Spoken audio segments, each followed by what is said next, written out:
So this song starts with an E power chord. That's the open E, second fret of the A string, second fret of the D string. A D power chord, so it's the open D, the second fret of the G string, and the third fret of the B string. And an A power chord, which is the same as the E power chord except all the strings moved up one. So it's the open A, and the second fret of the D string, second fret of the G string. So we'd have your E power chord, a down up down triple strum on the D power chord, and a down up down triple strum on the A power chord. So the riff so far is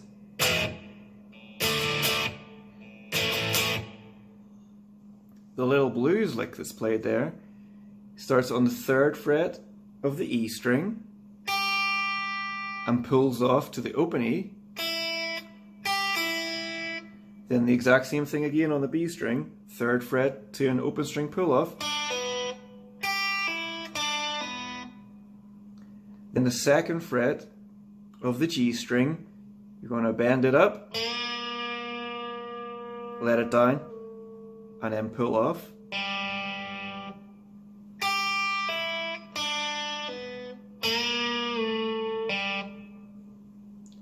That's the whole first part of the riff.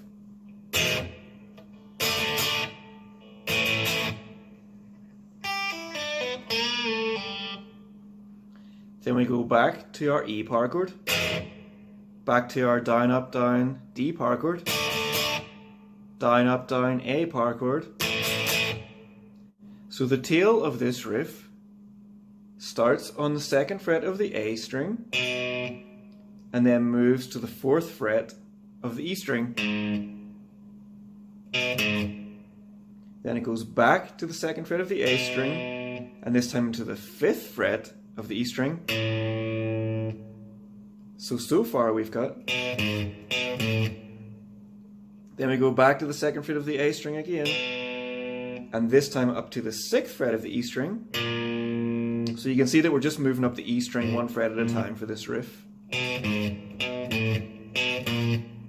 And then it finishes second fret of the A string again, and then the seventh fret of the E string, which is the same note. So altogether, the final part of the riff is. So the whole riff played together slowly is.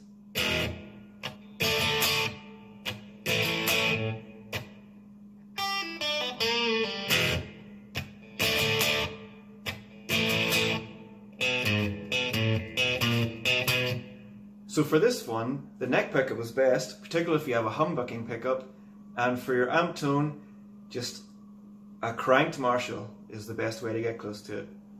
Hope you liked this one, and I'll see you next time.